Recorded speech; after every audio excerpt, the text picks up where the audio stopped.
Hi, and welcome to today's delightful session. We have a surprise for you. It's the final one. I'm sure if you follow the Devon King's page, you know who this is. Today in the house, we have my assistant chef, Chef Glab. Welcome to the house, Chef Glab. Glab, why that name Glab?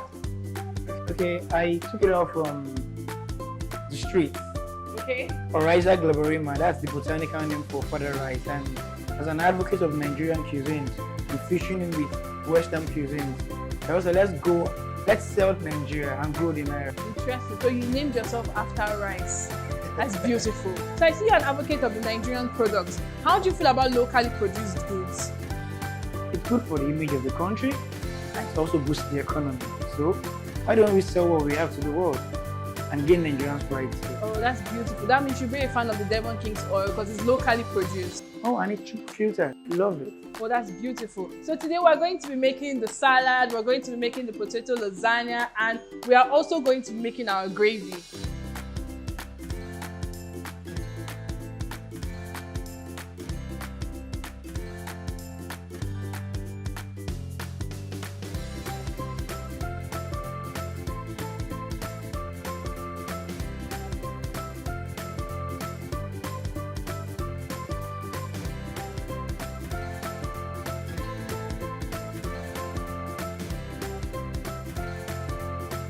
First of all, we'll be making the salad. Alright. So I like to cut the lettuce in chunks.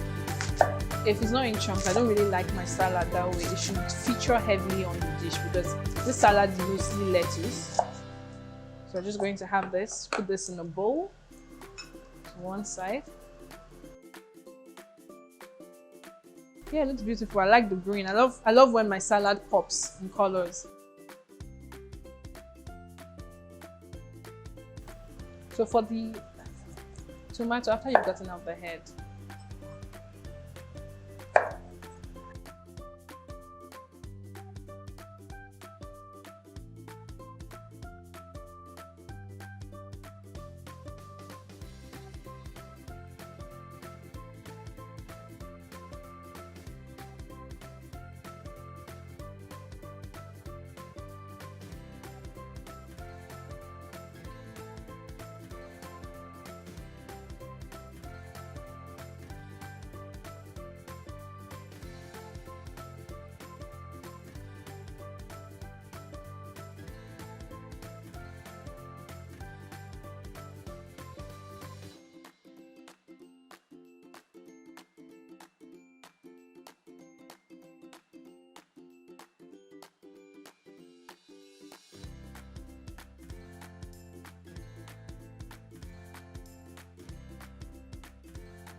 so this is a healthy vegan salad at the moment.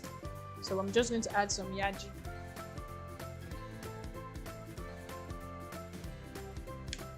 So just toss it so that the flavor goes all around it.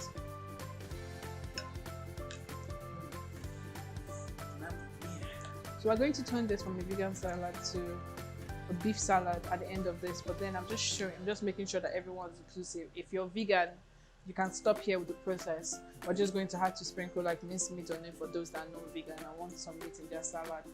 So let's just put this in the fridge. You can cling film this and put it in the fridge.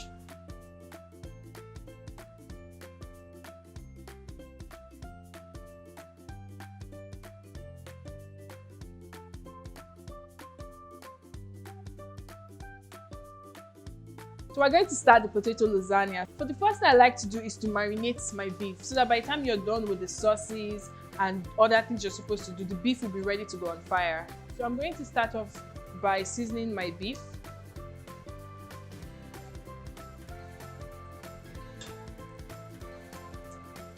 I'm using the Devon King's seasoning cubes because I want it to have that rich color. It also has tomato in it. So that's why I'm using this, because I'm going to put the beef in tomato sauce. So I want a sync between the flavors from the beef and the tomato into the sauce. That way it works, yes, works perfectly well. So curry, ginger, garlic, thyme. And you said for the pepper, we should go with Yaji. So we'll be using Yaji pepper. I try not to overspice my beef. The reason I'm saying this is you want the natural flavor of the beef to come out rather than the seasoning you used. So at the very least, try and keep, because beef already has the flavor it has inside of it. So keep your seasoning at a minimum. So you just carefully knead your spices into your beef until you feel like everywhere is covered. So you're just going to have to cling film this and put this in the fridge. Let it marinate.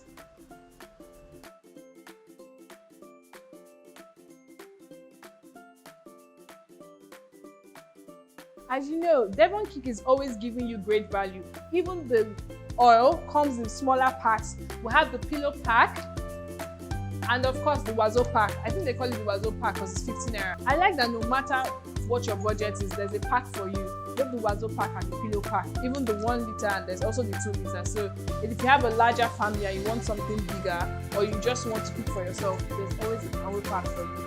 So we'll be starting with the cream sauce.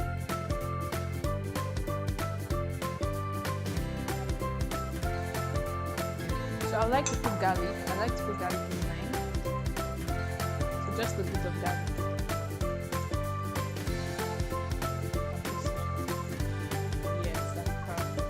We're going to get flour.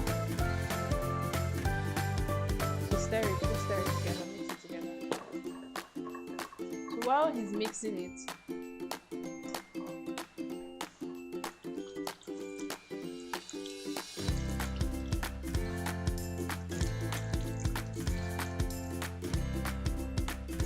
I'm going to put some coconut milk.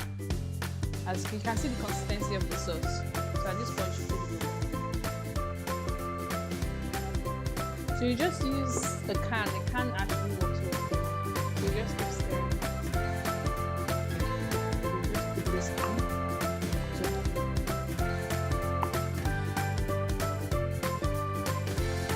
So just stir it till it's properly mixed. So I'll add some cream to it.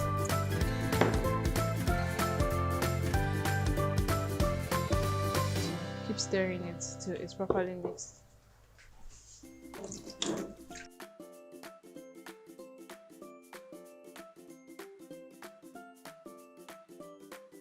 So this is the paste we're using for our beef. So we need to bring out the beef from the fridge now.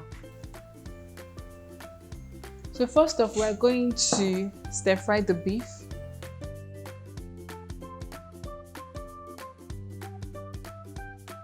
We're going to start with the onions.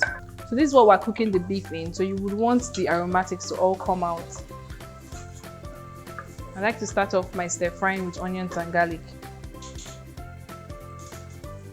So we're going to do this in different batches. The reason why I'm doing this in different batches is because we do not want to overcrowd the pan.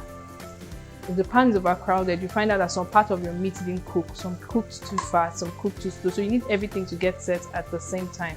So you split this into 2 batches.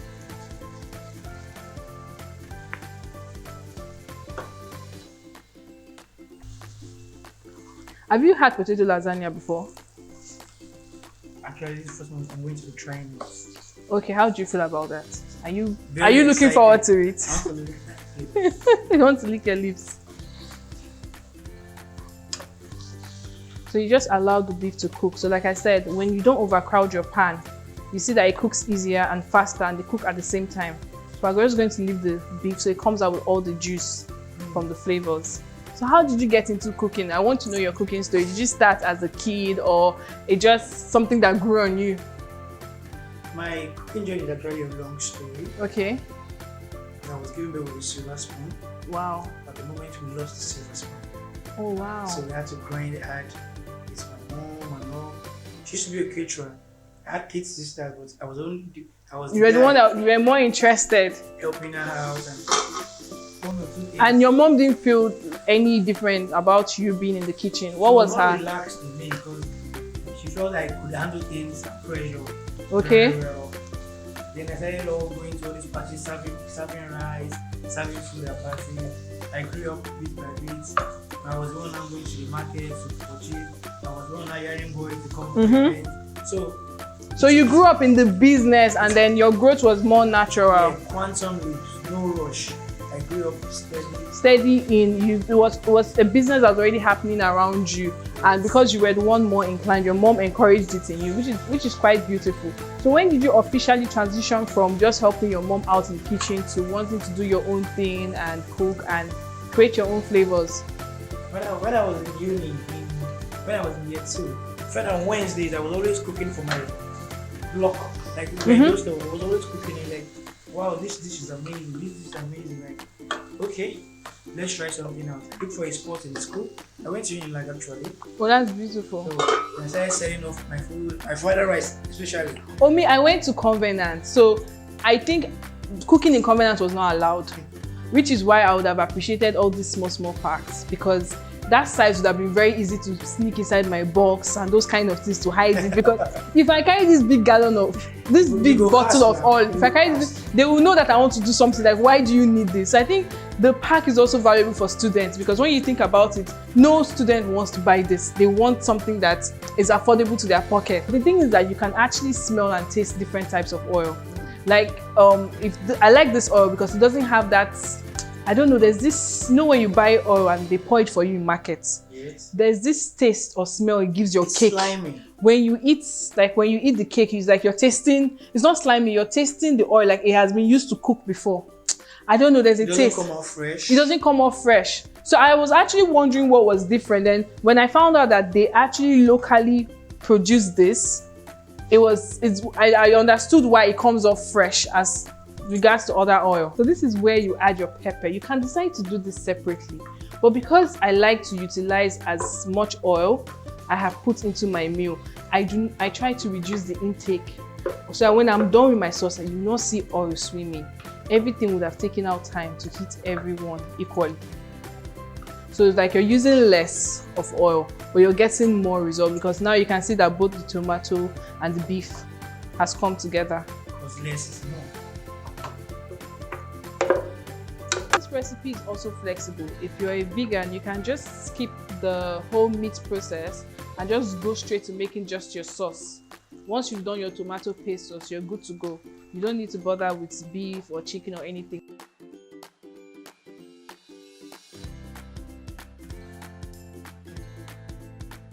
So this is where the layering process happens.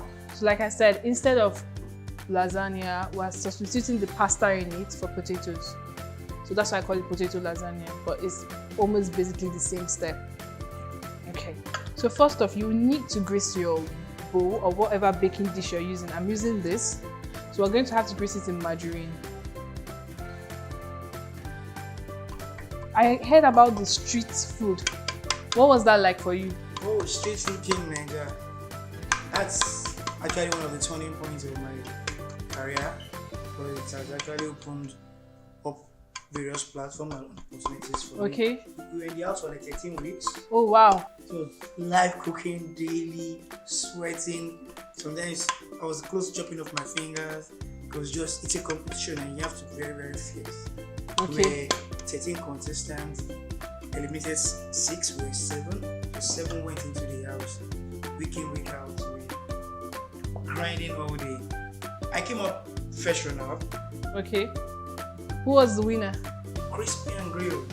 Oh, that's beautiful. I think I've heard that brand before, but I don't remember. Yeah, he came up first.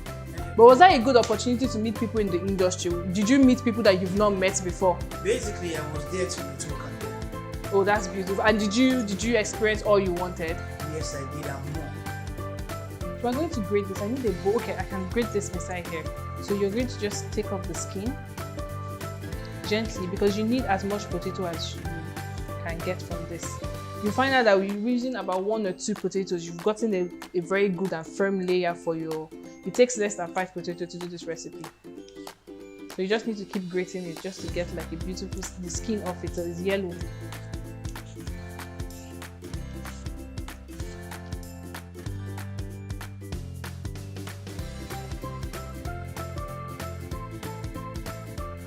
Just keep going around. Make sure that there's no space anywhere. You don't need the sauce to stick through it totally. So you can see that by the time you go around it, there will be 0 space. So just keep going You just keep going around this. You find out that you get actually a lot of potatoes, scraping your potato this way. And you see how much you're getting from just one, as opposed to when you cut it as chips. Yes. So this is creating a very nice layer. Very thin. So the layer is really thin. Can you see how thin it is?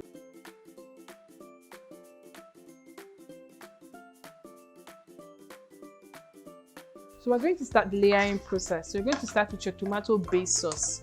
For this tomato-based sauce, I infused meat in it because I didn't want it to just be plain tomato.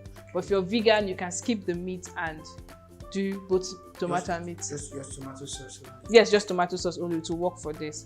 I just want it to be meaty. So you're just going to take a layer of meat and spread evenly.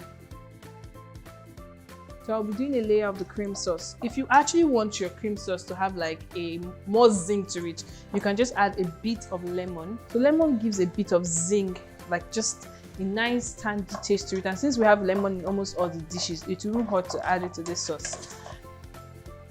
So you just layer it nicely. I like my sauce to be very thick. Super creamy.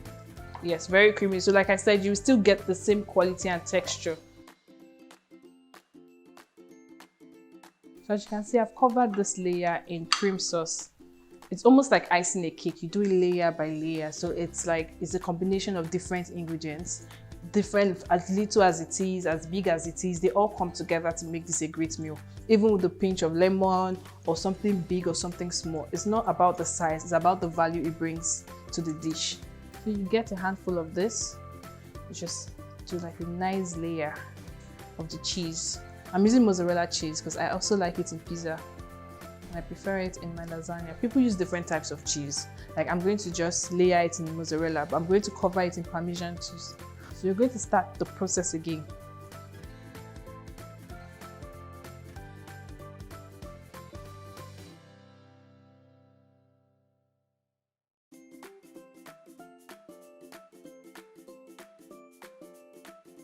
So for the last potato, you'll find out that we're not going to have the same texture or consistency.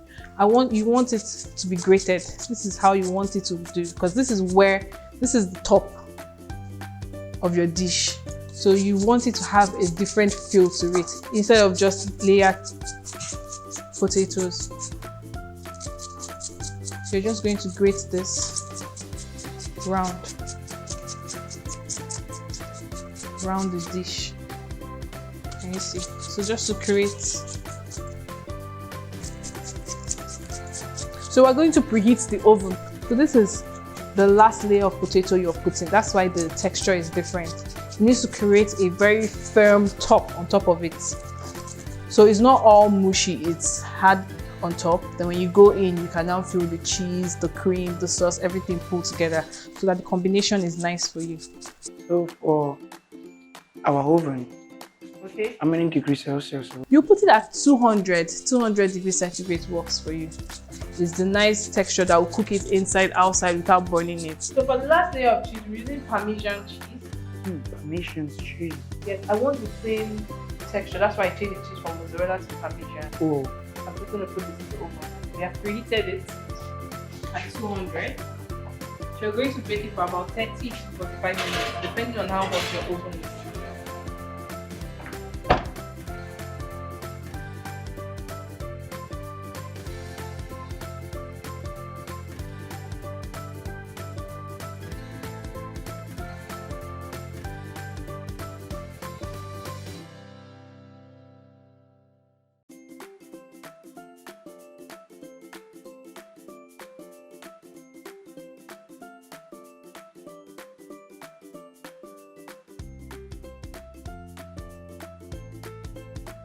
Making garlic butter with parsley and garlic. We're going to mix the margarine. This is for our garlic bread. An appetizer.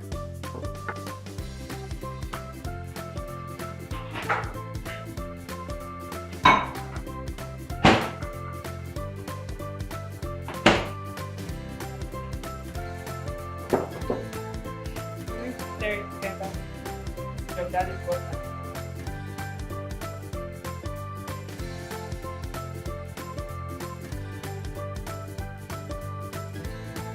can either dip or you can leave.